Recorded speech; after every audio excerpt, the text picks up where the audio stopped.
Et puis on va entamer la première séquence qui est dédiée à l'univers des jardins et de la distribution verte. Et on accueille pour démarrer Hélène de Bellem qui monte sur scène. Merci de l'encourager. Hélène,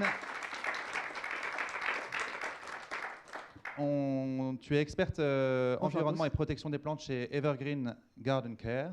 Yes. Et plus particulièrement responsable de la formation technique. Donc encore une fois, on est à la bonne place. Et Hélène, tu es, on peut dire, l'un des maîtres Jedi de ce programme, parce que tu as été particulièrement contributrice à ce programme. Bonjour à tous. Donc effectivement, un maître Jedi, oui, c'est super. L'image, j'adore. Oui, j'ai participé à la rédaction de certains scripts. Alors, j'étais pas toute seule. Hein. J'ai travaillé avec Nicolas Marquet, j'ai travaillé avec une collaboratrice, en tout cas avec Marilyn Colomina, qui est aussi dans les affaires réglementaires. Donc on a été portait sur la réglementation, justement. On était sur des modules plutôt réglementaires. Voilà, donc pour apporter un petit peu à la fois de la définition et puis travailler un petit peu sur l'étude un peu pratique de mise en place, en tout cas, de cette réglementation. Dans le secteur des GV Pro, il y a quand même les vendeurs qui sont dans les jardineries.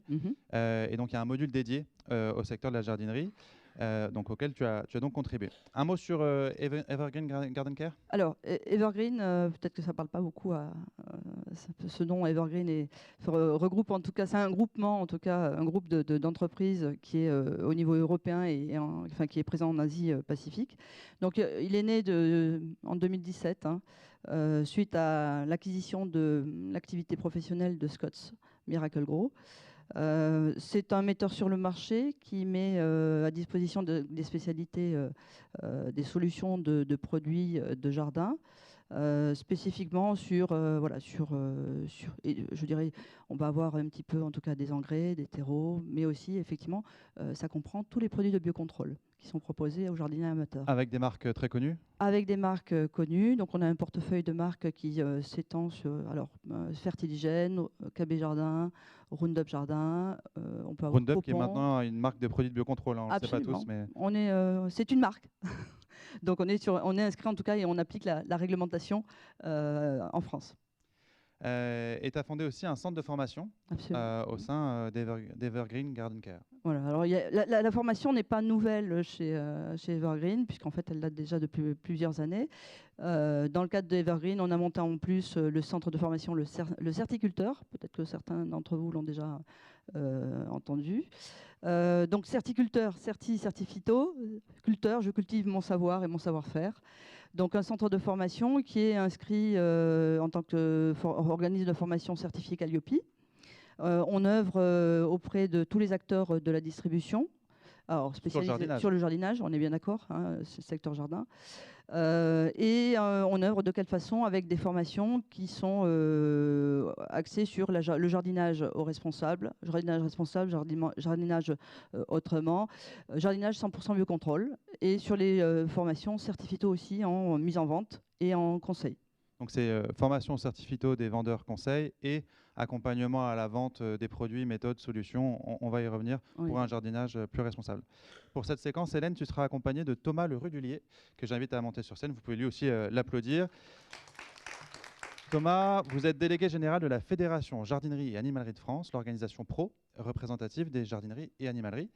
Combien d'adhérents ? Alors, on représente, bonjour à tous déjà, on représente une soixantaine d'adhérents et 1600 points de vente répartis sur tout le territoire, à peu près 90% de la distribution spécialisée au jardin. Votre mission ?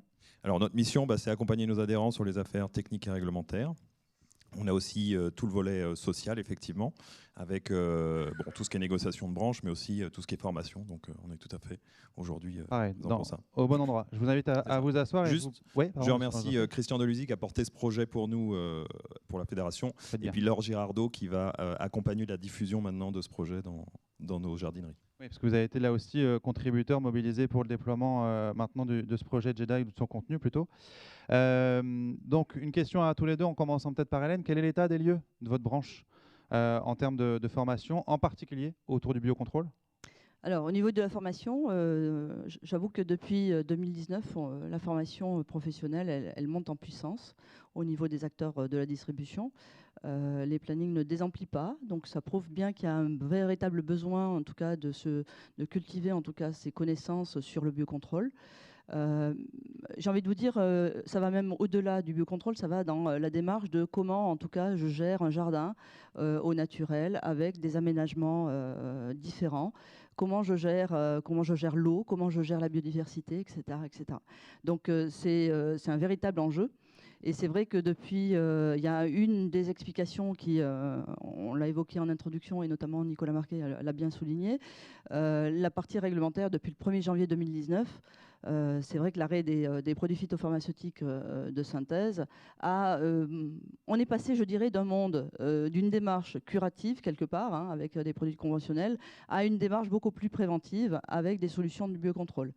Donc tout ça au niveau, je dirais, du vendeur, ça nécessite effectivement d'avoir une meilleure connaissance, je dirais, des solutions qui lui sont à disposition. Ça lui demande de remettre en question sa démarche de vente. Donc comment j'aborde mon client final, mon consommateur, pour lui apporter une démarche beaucoup plus préventive, beaucoup plus, je dirais, dans l'anticipation et dans l'observation de son jardin. Donc quelque chose, finalement, un niveau de connaissance un peu plus technique.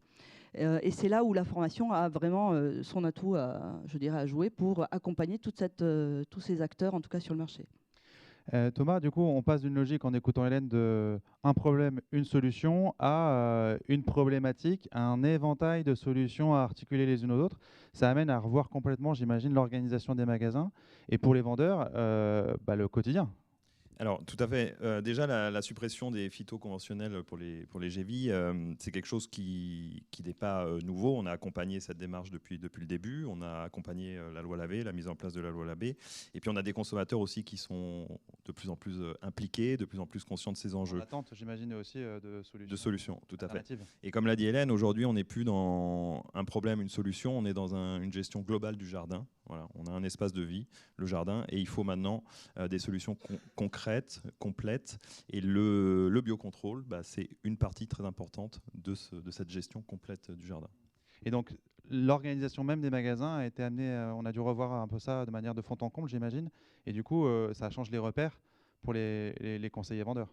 Les vendeurs. Alors, ça change les repères, mais on a des vendeurs qui ont des compétences un peu transverses parce qu'ils sont dans le végétal, ils connaissent quand même ce qui se passe un petit peu. Alors, on accompagne d'autant plus la formation, on leur apporte plus de connaissances, effectivement, mais la base était déjà là. C'est plus mettre en relation ces différentes connaissances maintenant, aujourd'hui, dans la solution globale.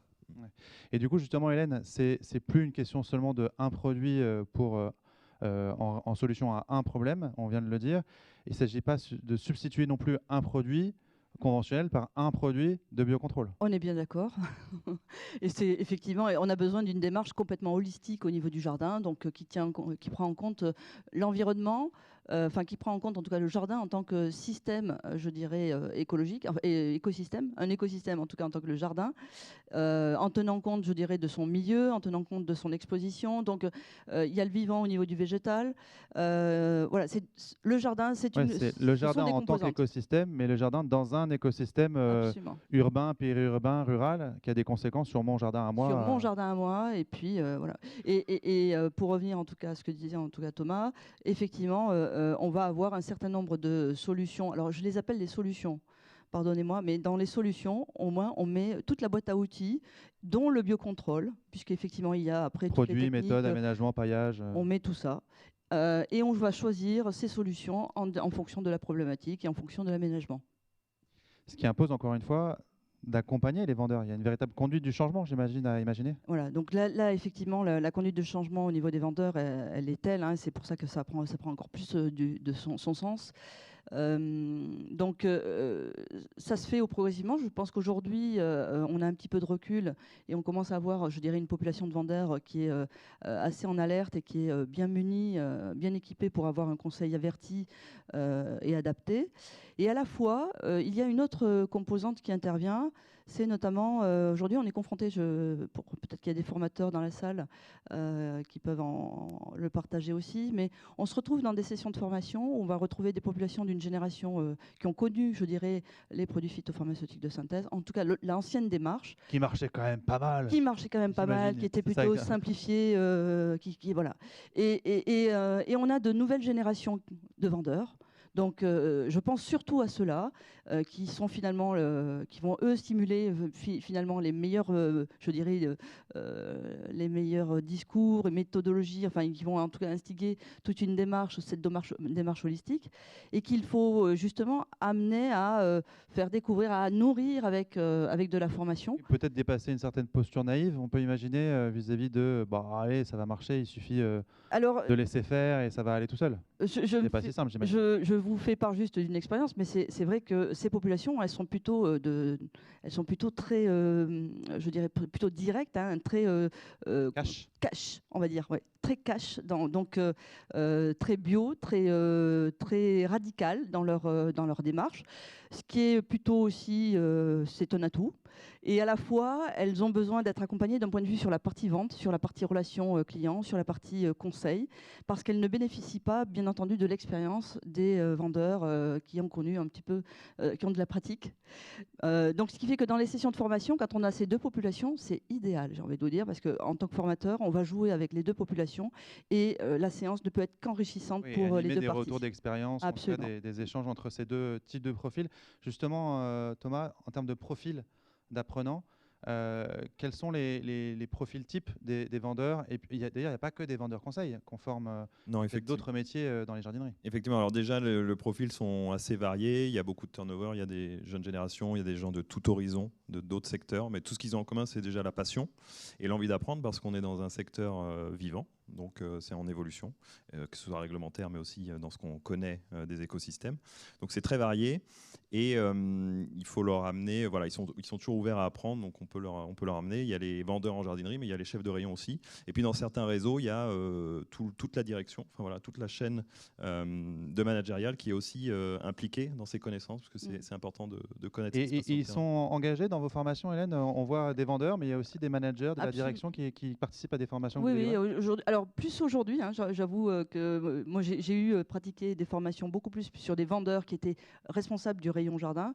Aujourd'hui, on a une population qui est beaucoup plus large et je suis d'autant plus contente d'avoir des responsables de pépinière, du végétal dans les formations parce qu'effectivement, ils vont apporter aussi leur connaissance et partager à l'occasion de ces sessions de formation pour voilà, retransmettre. Ça met en valeur des talents qui existent chez les distributeurs et qui ne sont pas forcément, je dirais, retransmis auprès des autres collaborateurs. Donc et puis ils sont peut-être eux-mêmes utilisateurs de ces produits-là pour l'entretien de leur propre pépinière, leur propre magasin, qui sont des mini-jardins. Alors tout est en pot, mais quand même. Oui, alors, je voulais ajouter quelque chose, mais ça m'est sorti de la tête.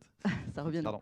Mais effectivement, alors déjà, on a certains vendeurs, enfin certaines jardineries qui sont aussi qu'un petit espace production, parce que l'histoire de la jardinerie vient aussi de la production horticole. Et eux sont déjà utilisateurs de ces produits. Après, il y a d'autres jardineries qui ne sont que vendeurs passionnés, mais qui travaillent toujours en proximité. Hein. Il y a 70% de l'approvisionnement est français en végétaux, donc on travaille avec les producteurs, les pépinières, les horticulteurs, et eux-mêmes ont déjà utilisé des démarches de biocontrôle. Donc il y a tout cet échange qui est très important. Et ça m'est revenu, voilà ce que je voulais dire aussi sur les produits, c'est qu'avant, effectivement, on avait des produits, un produit, une solution. Donc on vendait un produit, mais il y avait moins de passion que vendre une plante. Aujourd'hui, on vend un ensemble de solutions, des solutions qui s'intègrent dans toute une pratique culturelle. Et c'est important que tout le monde prenne conscience de ça. On ne vend plus la même chose, donc c'est important que les chefs de rayon, que les gens aussi au côté managérial prennent conscience de ça et comprennent ce qu'on est en train de vendre. Est-ce que du coup, ça contribue à renouveler un peu la pratique professionnelle, voire redonner du sens, ou est-ce que c'est un moteur aussi chez les jeunes générations ou même les anciens qui ont de renouvellement de leur pratique professionnelle et ils se disent tiens, je vois encore plus de sens aujourd'hui dans mon métier? Alors, il y a de ça. Déjà, on s'ennuie jamais en jardinerie, du coup, parce qu'on est dans un métier qui est en constante évolution. Et puis, sur le sens, effectivement, Hélène, tu veux réagir en attendant? Oui, par rapport à ce que tu peux juste me redonner le renouvellement. Voilà, je me disais, en écoutant Thomas qui disait on change vraiment la pratique, je me disais est-ce que y a certains profils plus expérimentés qui pouvaient se dire tiens, c'est un moyen finalement de renouveler mon quotidien, quoi. Moi, j'arrête de vendre des bidons et je suis plutôt à vendre maintenant une réponse à la qualification d'un problème et une réponse, une stratégie. Je vends une stratégie plus qu'un produit. C'est plus effectivement une méthode, mais cette méthode, elle va être découpée en plusieurs temps. C'est ça, là, en fait, hein, parce que si on donne toute la méthode, il vous faut ça, il vous faut ça, il vous faut ça. Le client, il va partir à toute allure. D'un coup, quoi. Donc, il ne faut pas lui faire peur non plus. L'idée, c'est effectivement de donner du plaisir, favoriser les activités au jardin, avec avec de la méthodologie ou des solutions qui vont être faciles et pratiques à mettre en œuvre. Donc, ça demande au vendeur de bien connaître en tout cas son sujet et de pouvoir le vulgariser et le rendre accessible aux particuliers. Ouais. Et donc voilà, encore une fois, c'est pas juste tiens voilà, c'est le rayon A5 pour aller trouver le bidon qu'il vous faut. C'est une pratique du coup commerciale et une pratique quotidienne qui est complètement renouvelée. Il faut revoir les pratiques un peu commerciales des anciens vendeurs qui, eux, vendaient plus des bidons, effectivement. Et puis, les jardineries sont des relais auprès du grand public. Donc, il y a la formation biocontrôle pour les... Bon, c'est un peu l'ouverture de la fin, mais c'est vrai que c'est important. Il y a l'ouverture pour les vendeurs et puis pour les particuliers, parce qu'il faut qu'ils sachent aussi comprendre ce qui se passe exactement, quoi, effectivement. Je l'avais pourtant dit, hein, mode silencieux. Bouh. Thomas, pardon. Oui, c'est peut-être aussi, il y a peut-être effectivement aussi d'avoir besoin, enfin ces méthodes en tout cas, l'ensemble de ces méthodes demandent aussi une réflexion sur la vente. Parce qu'effectivement, on ne peut pas penser à toutes les solutions quand on se promène dans une jardinerie. On a une problématique, mais on ne sait pas forcément s'il existe d'autres solutions que celles qu'on a en tête. Et donc, il y a peut-être une piste pour repenser un petit peu la façon de théâtraliser finalement les méthodologies, les différentes solutions qui sont à disposition pour avoir quelque chose d'assez visuel finalement en magasin. Donc, ça peut être une piste en tout cas qui peut permettre en tout cas des ventes sur lesquelles les vendeurs vont pouvoir s'appuyer. On va y revenir un peu plus tard là-dessus sur les suites qu'on peut imaginer et comment on peut, en valorisant notamment ces contenus, dresser des perspectives en termes de formation et d'accompagnement des vendeurs conseils en jardinerie. Thomas, vous avez déjà des actions en tant que fédération en termes d'information et de formation de vos adhérents? Oui, tout à fait. Alors, on est dans notre cœur dans notre rôle principal d'accompagner nos adhérents sur tous ces sujets. Déjà, on a une newsletter d'information chaque mois, donc pour les vendeurs justement en jardinerie, avec différents aspects qui sont traités, des ravageurs, des cultures, à chaque fois en fonction de la saisonnalité. Et il y a toujours cet aspect un petit peu méthode de lutte alternative, justement, qu'on peut conseiller aux particuliers. Et puis après, on a un comité développement durable où nos différentes enseignes, nos différents adhérents échangent justement sur le développement durable, mais aussi sur le biocontrôle, sur les méthodes de vente. Donc voilà, il y a des réflexions qui sont en cours, effectivement. Et j'imagine qu'il y a des différences. Alors, vous avez commencé à l'aborder avec ceux qui ont qui sont horticulteurs, on va dire, enfin, qui ont des zones de production, d'autres moins. Mais il y a des grandes différences entre enseignes? On peut avoir des différences parce qu'il y a l'ADN aussi un petit peu de chaque enseigne. Hein. Certains sont très portés sur le développement durable, d'autres moins. Alors il y a l'histoire de chaque entreprise. Hein. On est sur quand même des compagnies qui ont souvent un peu 30 ans au moins d'âge. Donc toutes n'ont pas la même sensibilité. Donc les plus petits horticulteurs vont avoir cette sensibilité effectivement déjà de travailler le biocontrôle. Donc ils savent de quoi ils parlent. Il y en a d'autres qui sont plus dans la vente, qui commencent à apprendre. Il y en a qui sont très tournés vers le grand public, qui communiquent beaucoup. Et d'autres qui communiquent plus, c'est plus aux vendeurs en magasin d'avoir cette proximité. Donc voilà, ça dépend vraiment des magasins, il y a vraiment des disparités. Mais tous... Entre celles qui sont campagne de pub nationale à la télé et celles qui sont sur des réseaux peut-être plus indépendants, un peu plus en local, il y a des gens qui sont très en local et ouais. qui ont des actions, des ateliers, qui animent des ateliers sur le biocontrôle, sur le jardin. Donc voilà. Et puis il y a la semaine du jardinage aussi pour les écoles, qui est une belle initiative aussi, où on peut déjà parler aux enfants de tous ces sujets-là. Et Hélène, on voit une différence en tant que praticienne de la formation entre ces différents réseaux, entre des indépendants franchisés, des groupements d'indépendants, des réseaux intégrés. Il y a une différence de profil, de management, de sensibilité à ces sujets-là ou pas du tout? Pas tant que ça? Alors avec ma vision au national, j'avoue que alors les jardineries, oui, vont œuvrer, sont au cœur, j'ai envie de vous dire, elles sont au cœur, vont concentrer un petit peu, puisque le végétal, c'est quand même la clé du jardin, on est d'accord. Donc tout va rayonner autour, ce sont les vendeurs spécialisés en végétal, donc ce sont les mieux placés pour en parler. Après, par rapport à ta question, j'ai envie de te dire, quelles que soient les enseignes, moi je ne vois pas réellement de... Tous les acteurs sont dans cette même démarche. Je pense qu'aujourd'hui, on ne peut pas dire que voilà, on est laissé en tout cas de côté. Il n'y a personne à la traîne, quoi. Non, il n'y a personne à la traîne. Les distributeurs se sont bien mis à bord sur les sujets. On est dans le jardinage autrement. Les discours qui sont tenus en termes de conseils vont dans ce sens. Et j'ai presque envie de vous dire, on arrive aujourd'hui peut-être avec le recul, parce que ça fait depuis 2019, 2023. Aujourd'hui, j'ai l'impression qu'il y a une nouvelle vague qui commence avec vraiment une sensibilisation qui va beaucoup plus dans la praticité. Voilà, je veux apprendre des cas concrets, je veux apprendre des méthodes. Voilà, j'ai compris qu'il fallait travailler le jardin de façon très holistique.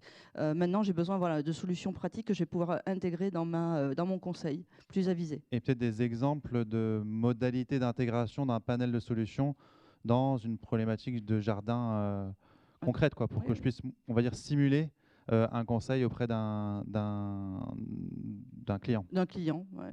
Je me tourne vers la salle, on a le temps d'une première question. Donc attention, hein, je vous ai prévenu, je compte sur vous. Sinon, la personne qui croise mon regard va avoir le droit à... Voilà, pas de chance. Quelqu'un lève la main, non? Allez, c'est parti.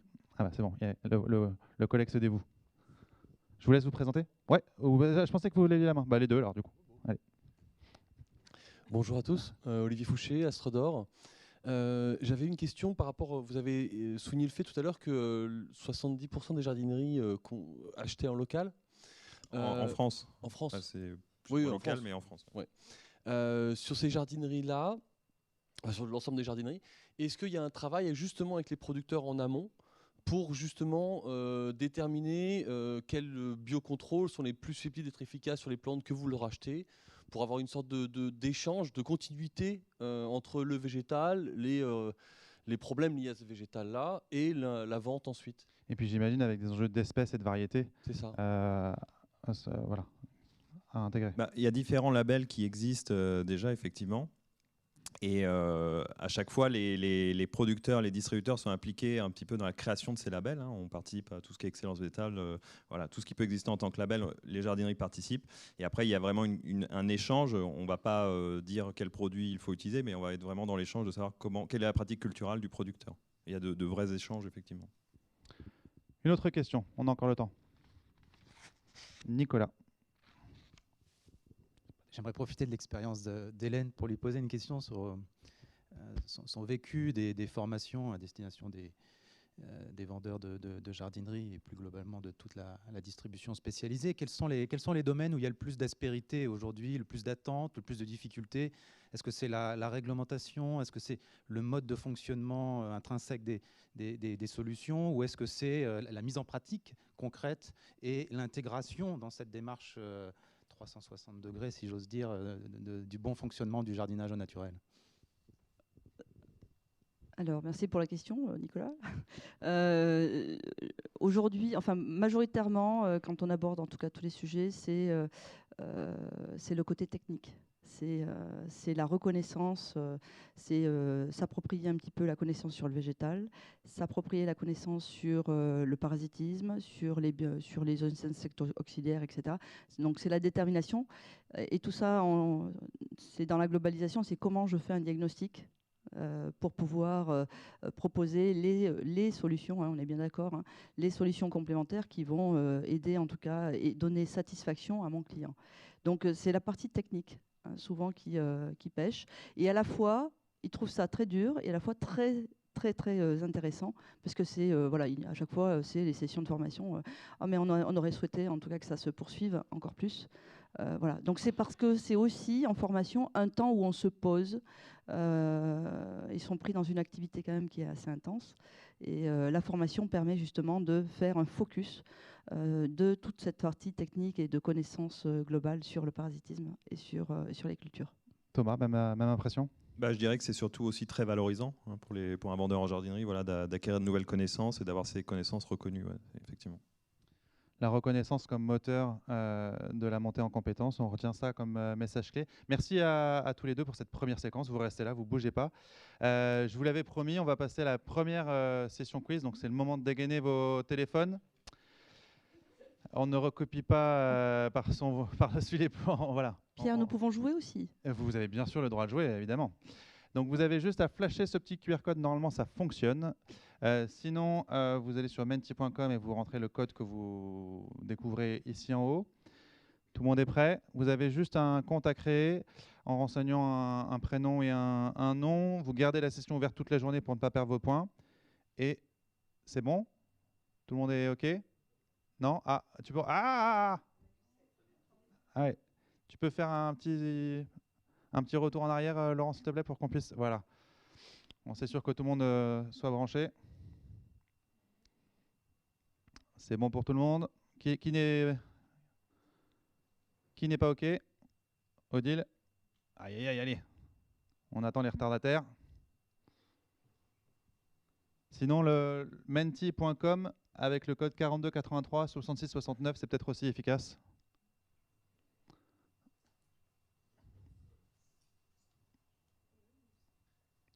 On y va, Odile, c'est bon? Toujours menti.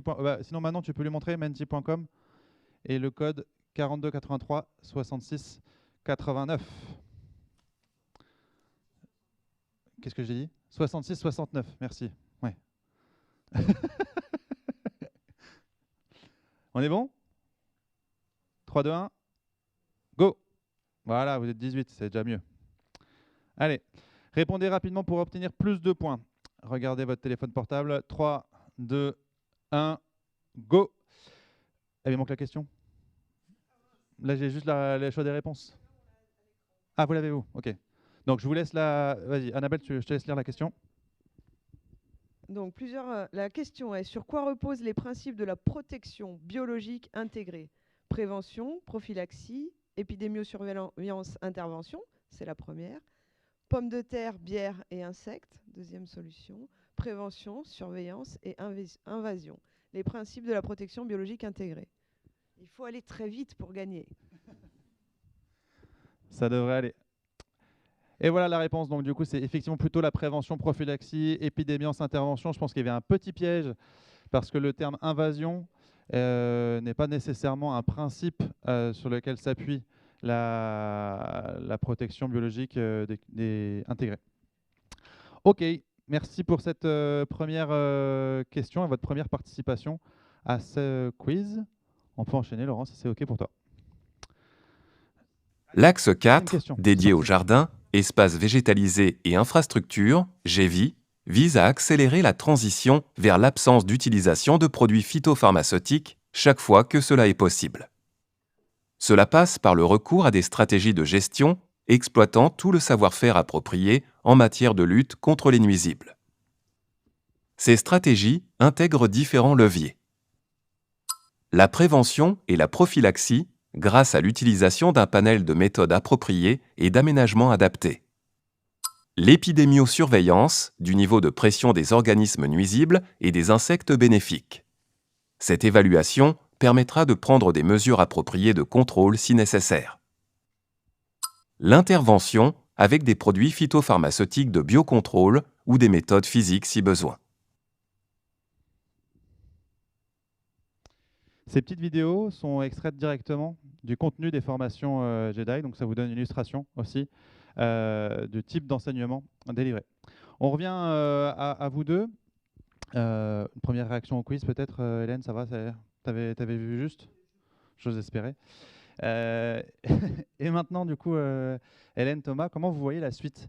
Quelle est selon vous la prochaine étape pour mieux former les vendeurs et les responsables de magasins? Je commence par Hélène. En termes de méthode, en termes de contenu, en termes de... alors, moi, je pense aujourd'hui que, voilà, je vous l'ai dit tout à l'heure, hein, pour moi, les distributeurs aujourd'hui sont déjà dans cette démarche de jardinage autrement, de jardinage responsable. Donc, j'ai presque envie de vous dire aujourd'hui, il faut passer un accélérateur sur la mise en pratique. Donc, c'est vrai que les formations en e-learning, je crois que je l'ai entendu tout à l'heure, donc c'est Annabelle qui en parlait, on les utilise énormément, je dirais, en prérequis. Donc, parce qu'effectivement, on se forme tous, on est capable de se former tous en autonomie, et d'autant plus avec des modules qui sont aussi bien faits que dans My Training Box. Donc, c'est vrai que j'aurais tendance à dire qu'aujourd'hui, c'est beaucoup plus le côté pratique qu'il faudrait mettre en œuvre pour pouvoir s'approprier, je dirais, toutes ces techniques et que ça rentre finalement dans un savoir-faire naturel. Mais bien sûr, la formation, ça a besoin, en tout cas, c'est toujours le principe de la répétition. On a besoin toujours de revenir sur des notions, de se rafraîchir des connaissances. Donc, d'où, je dirais, cette boîte à outils, cette boîte à ressources qui est importante. Donc, ça passe par de la formation à distance. Ça passe aussi par, je dirais, parce que les intervenants et l'ancrage, en tout cas, des messages est important, notamment en termes de formation présentielle aussi. Moi, la voie de demain, c'est de la formation mixte, qui va effectivement allier les deux. Et puis, pourquoi pas derrière mettre en place à l'issue pour challenger finalement les équipes le montage d'un projet concret de concrétisation sur le montage d'un jardin. En jardinerie ou en intervention à côté, en intervention ailleurs, de façon à ce que vraiment il y ait lié en tout cas cette appropriation de cette méthode, ce savoir-faire. Thomas, une réaction sur cette proposition d'allier voilà, théorie en pratique. Numérique, théorie en présentiel, mais aussi pratique dans les jardineries? Je pense que c'est très important, effectivement, parce que la théorie, c'est bien, mais la pratique, c'est là où vraiment on peut mettre en pratique et comprendre comment ça fonctionne, effectivement. Ouais. D'autant plus que c'est pas facile de vendre une méthode. Pardon, oui. Tu voulais réagir là-dessus? Oui, j'en ai venu, effectivement. Et donc, le fait de faire de la pratique, quand on pratique, on sait retransmettre. Donc au niveau du conseil, au niveau des vendeurs, c'est beaucoup plus facile pour en parler, pour convaincre, pour aussi inciter le jardinier à œuvrer dans ce sens, à œuvrer sur le développement de la biodiversité, pour avoir, je dirais, un jardin vivant et pour en bénéficier, je dirais, de tout ce plaisir qu'on peut avoir quand on se promène dans son jardin. Oui, on est d'autant plus crédible quand on peut dire je l'ai fait chez moi ou à la jardinerie, on a déployé ça, je vous le conseille, ça marche bien. Par contre, attention, avant de mettre ce produit-là, pensez bien à penser des aménagements autour parce que nous, on s'est planté. Et donc, voilà, je vous fais j'imagine que toutes ces petites anecdotes, petites histoires renforcent aussi le pouvoir de conviction vis-à-vis du client. Bien sûr, c'est très important. Oui. Et donc, Hélène, je le disais, c'est pas facile de vendre une méthode. Du coup, il y a peut-être, et tu l'évoquais aussi tout à l'heure, donc un premier axe autour de mettre en pratique et accompagner les vendeurs dans la remise en pratique, mais peut-être aussi dans la théâtralisation des magasins pour justement qu'on voit mieux ce panel de solutions et comment elles s'articulent les unes avec les autres. Alors oui, alors moi c'est une piste, bien entendu, chaque distributeur est amené, mais je vois bien qu'il faut qu'on arrive à retraduire finalement cette lutte intégrée, toutes les solutions qui sont à notre disposition et qui sont à positionner finalement au fil de l'eau selon les travaux au jardin pendant toute l'année. Donc autant c'est dans, je dirais, l'état d'esprit, je dirais, des vendeurs, autant le particulier quand il, je dirais, fréquente en tout cas les jardineries, il n'a pas forcément cette perception-là. Et le fait de mettre en place une théâtralisation dans le magasin avec c'est le moment d'eux peut permettre, je dirais, de stimuler, je dirais, l'intérêt de l'anticipation, de l'observation et de prévenir finalement des problématiques qui n'auraient pas lieu d'être. Thomas, c'est des choses qu'on observe en magasin, cette théâtralisation, et c'est le moment d'eux Pas forcément encore, mais je pense qu'il y a des réflexions chez certains. C'est une adaptation du modèle existant, effectivement. Après, ça peut être aussi des ateliers. Certains font des ateliers avec un point, un point un petit peu jardin, et voir les évolutions de ce jardin en fonction de la saison et de voir des différentes pistes qu'ils peuvent utiliser. Donc effectivement, oui. Et puis on peut imaginer parcours, parce qu'on vient de se le dire, il y a la formation spot, ça ne suffit pas nécessairement. Il y a peut-être à imaginer des parcours de formation un peu plus élaborés. Oui, dans le cadre d'un parcours, c'est un peu ce que je disais tout à l'heure, dans un parcours, le parcours, on se forme toute sa vie. Donc c'est un parcours qui va permettre, je dirais, de suivre ces périodes de l'élément 2 et qui pourront apporter, je dirais, le niveau de connaissance, ou en tout cas le rafraîchissement des connaissances au bon moment pour la vente. Donc avoir le bon conseil au bon moment pour la vente, dans cette démarche en tout cas de jardinage responsable. Et en allant au-delà du seul certificat. Alors, Certifito, ça donnera le cadre. Je pense que c'est aujourd'hui la majeure partie, en tout cas des vendeurs, c'est la base réglementaire. Donc, le prérequis, je dirais, c'est Certifito qui donne le cadre. La formation biocontrôle, on l'accompagne et elle peut être proposée soit en présentiel, soit par, je dirais, de la formation à distance. Ou les deux. Ou les deux. Et puis ensuite, la mise en pratique avec le terrain. Et le projet, potentiellement. Voilà, de s'engager aussi, peut-être faire un peu une émulation, pourquoi pas, entre les vendeurs ou entre les jardineries au sein d'un réseau, pour stimuler un peu cette acquisition de connaissances et cet entretien. Ou même visiter, j'ai envie de dire, des jardins, je dirais, qui sont représentatifs de certaines techniques. Donc c'est aussi ça, hein, on apprend à travers des expériences qui sont remarquables. On en reparlera tout à l'heure. En fin de journée. Thomas, une réaction à ça, sur l'idée d'organiser des tournées, on va dire, de jardins remarquables pour inspirer aussi les vendeurs? Pourquoi pas. Après, ça dépendra effectivement des enseignes. Mais pour revenir un peu plus en détail, effectivement, comme ça touche à plusieurs aspects, ça crée quand même une émulation entre les différents vendeurs des différents secteurs. Effectivement, un vendeur qui va être plus axé semences pourra quand même conseiller un autre vendeur rayon végétal qui pourra dire que voilà, la base, ça commence peut-être par choisir une semence résistante et puis après utiliser tel ou tel produit. On est vraiment dans des programmes et des échanges entre les vendeurs. Ah oui, c'est aussi ça. C'est du coup, pour répondre à une problématique, j'ai plusieurs vendeurs qui peuvent venir s'associer pour répondre à la question d'un... Favoriser l'échange entre les vendeurs et puis favoriser les échanges entre les jardineries. Justement, d'ailleurs, tiens, est-ce qu'on sait combien de temps ça prend à un vendeur de conseiller un particulier sur une question particulière? Il dispose de combien de temps? Est-ce que le client est toujours super pressé ou alors on flâne dans les jardineries? Alors, j'imagine que ça dépend, mais... Ça dépend de la saison, ça dépend des particuliers. C'est vrai que c'est des lieux un petit peu de détente, les jardineries, donc on flâne quand même. On va avoir différentes typologies de clients, parce qu'aujourd'hui, avec l'explosion aussi des réseaux sociaux, de l'intelligence artificielle, certains arrivent avec beaucoup de connaissances ou pensent avoir beaucoup de connaissances. Et donc ça va dépendre vraiment de tous ces aspects. Mais les vendeurs ont toujours cette passion qu'ils aiment retransmettre. Donc il y a toujours une prise de temps quand même pour échanger avec les particuliers. Thomas, comment vous pensez que les enseignes vont utiliser concrètement les modules Jedi? Alors, les enseignes se sont déjà manifestées pour pouvoir déjà intégrer la formation dans leur programme de formation, effectivement. Donc, il y a vraiment un intérêt pour ça. Nous, on va aussi l'intégrer sur notre plateforme à nous de la fédération. Donc, toute jardinerie aura accès effectivement à cette formation. C'est une base commune, entre guillemets, de connaissances pour les vendeurs en jardinerie. Et quel est le bon moment, vous pensez, pour eux de se former rapidement ou s'auto-former en s'appuyant sur ces modules Jedi? Tous les jours.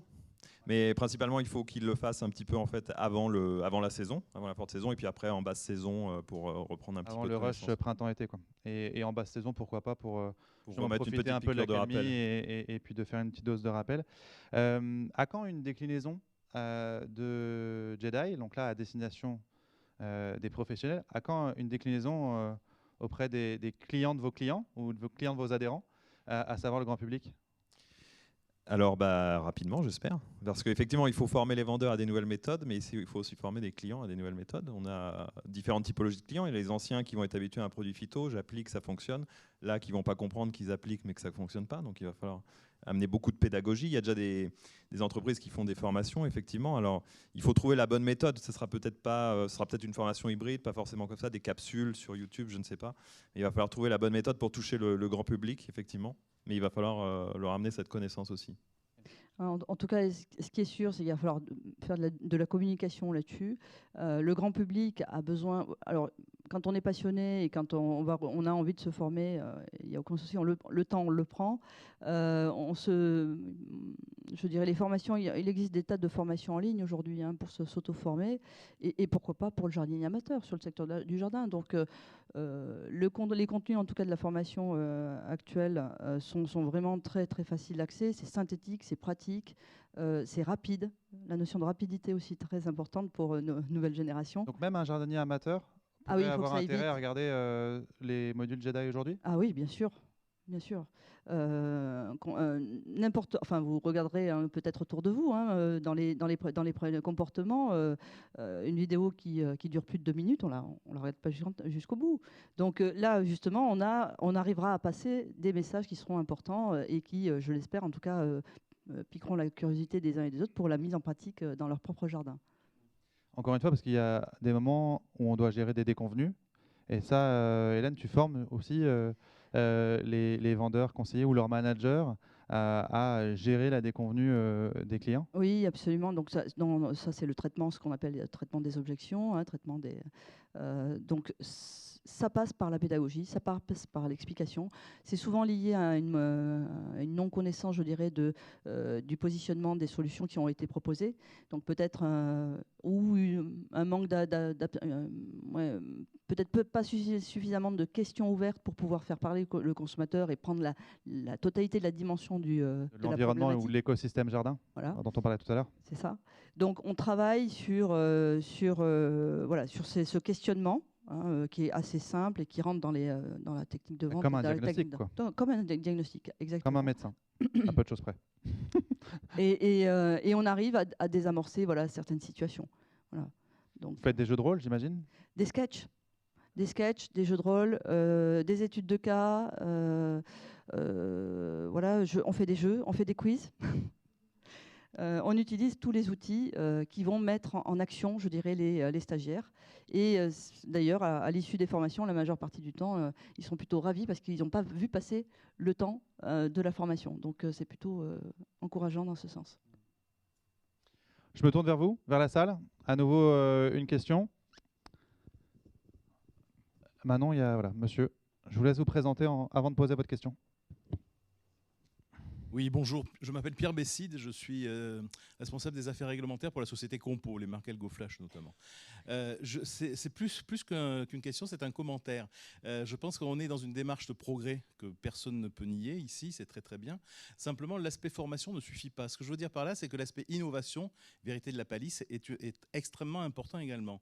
Et moi, je me souviens, si on fait un flashback très rapide, 2017-2019, on a mis à la poubelle quand même tous les projets de développement que nous avions en produits de traitement des plantes qui étaient dotés de la mention emploi autorisé dans les jardins. N'oublions pas que la mention emploi autorisé dans les jardins faisait que les produits étaient et sont aujourd'hui aussi de plus en plus sécurisés pour l'amateur. Et du jour au lendemain, on nous a dit les produits dits conventionnels, qui n'étaient pas des produits agricoles, je veux bien insister là-dessus, il faut les oublier et il faut passer vers du biocontrôle. Ce que nous faisons aujourd'hui. On voit bien quand on reçoit la note de service de la DGAL tous les mois que l'innovation est quand même un petit peu dans le creux de la vague aujourd'hui. Et ce que je veux dire simplement, c'est qu'on a une grosse menace qui nous arrive, c'est au niveau européen, ce fameux règlement sûr dont nous avons parlé tout à l'heure. Et il ne faut pas oublier que stratégie de déploiement du biocontrôle, c'est une chose, mais il faut vraiment que ça se traduise par des actes au niveau européen, parce que le concept de biological control au niveau européen est très éloigné du biocontrôle que nous connaissons en France. Des produits de biocontrôle ou des méthodes de biocontrôle? Des produits de biocontrôle. Oui, oui. Et ce que je veux dire par là, c'est que si on ne défend pas nos produits de biocontrôle, tout le travail que nous faisons aujourd'hui, tous les acteurs en termes de développement des produits de biocontrôle, passera à la trappe également. Donc la formation, c'est une bonne chose, mais si les produits, les solutions sont inexistantes demain matin, et c'est vraiment demain matin dont je parle, eh bien les efforts seront vains. Odile, est-ce que vous souhaitez réagir? Ou pas? Si, maintenant que je vous ai un peu lancé la balle, c'est difficile de ne pas la rattraper, désolé. Non, mais du coup, je partage. Nous, en tout cas, au niveau du ministère, on souhaite pouvoir promouvoir en fait cette définition qui est française au niveau européen, mais les travaux sont en cours et ça, moi, au niveau des autorités françaises, on n'est pas maître de l'agenda européen. Donc, mais j'entends bien ce que vous dites. C'est un vrai enjeu c'est sûr pour la filière et puis les producteurs, c'est sûr. Enfin, les producteurs pour nous agricoles, mais aussi les utilisateurs du courage à vie. Un complément de la part de Maxime Guérin.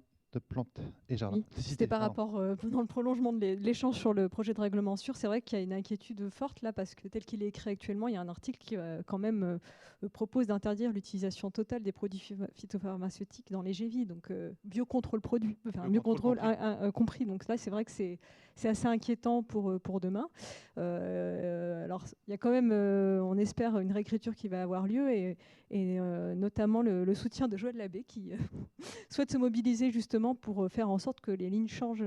Joël Labbé, voilà, qui est à l'origine de la loi sur l'interdiction des produits de synthèse, mais là souhaite se mobiliser justement pour que le biocontrôle reste une possibilité sur les GEVI par rapport à l'écriture de ce règlement, parce que pour lui, c'est pas envisageable de s'en dispenser totalement sur les espaces qui sont visés, quoi. Merci pour ce complément. Une autre question, un autre commentaire?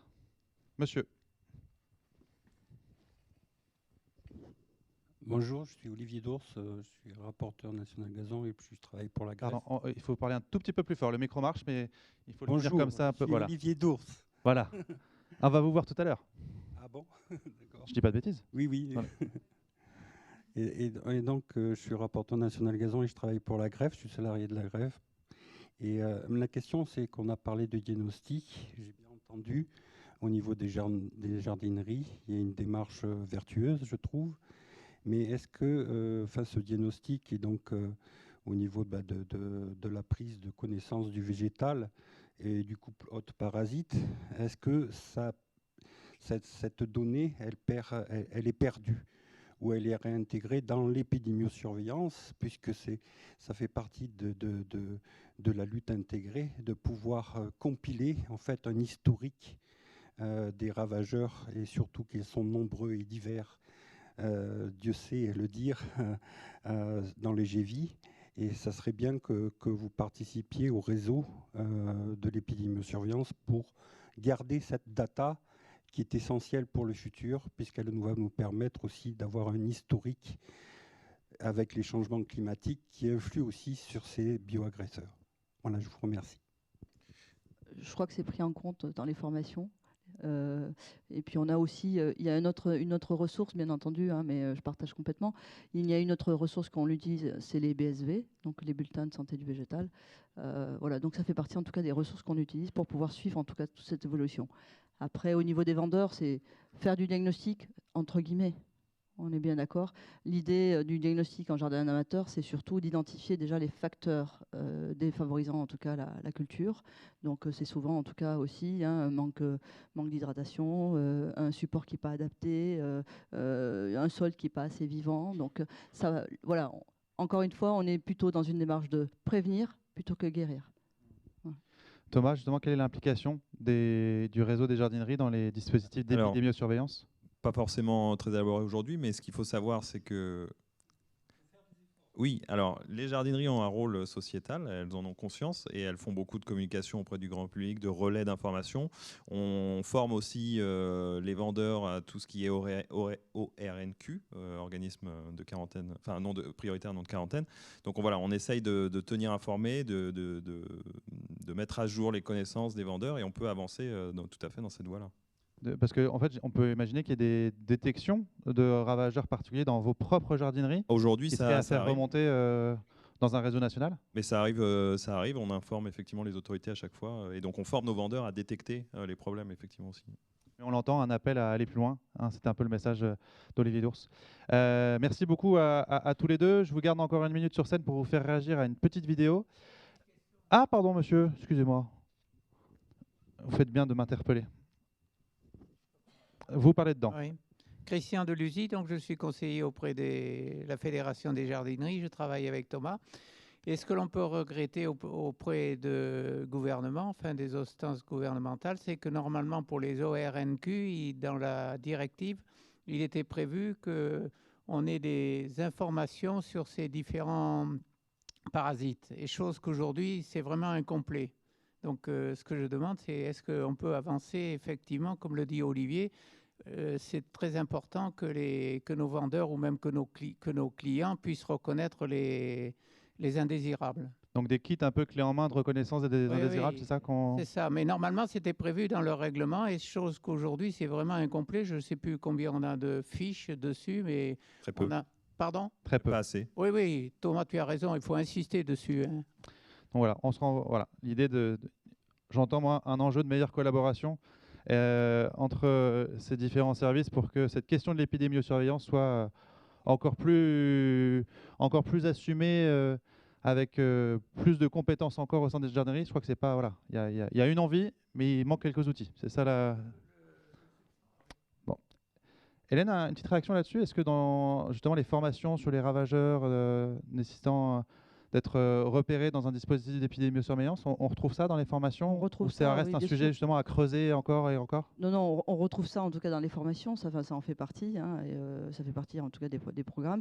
Et puis dans la reconnaissance. Alors, ce qui serait encore idéal, parce que on travaille sur support, on n'a pas de parasites sous les yeux, mais il m'est arrivé en tout cas de travailler sur de la détermination en tout cas de parasites, d'avoir du végétal, de travailler avec des loupes binoculaires, etc. Bon, ça fait partie des choses qu'on aimerait mettre en place, mais qui ne sont pas possibles sur toute l'année.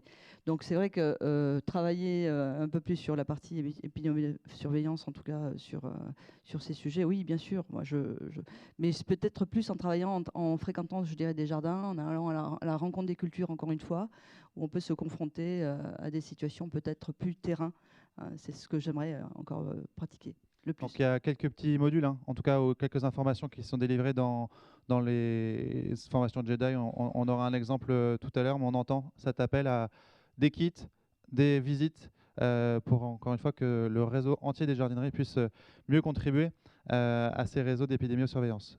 Une petite vidéo sur comment utiliser les modules Jedi.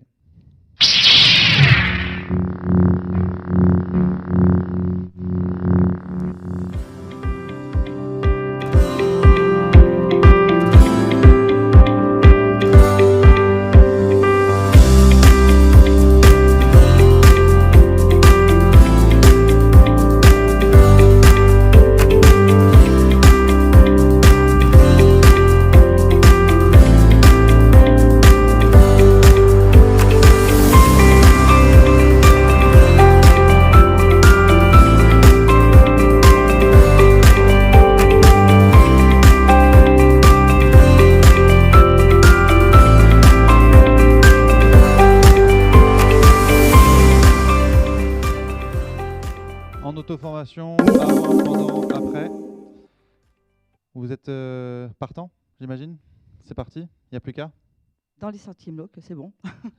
C'est parti. Parfait, bah merci à tous les deux. On peut les applaudir. Merci à vous tous. Merci.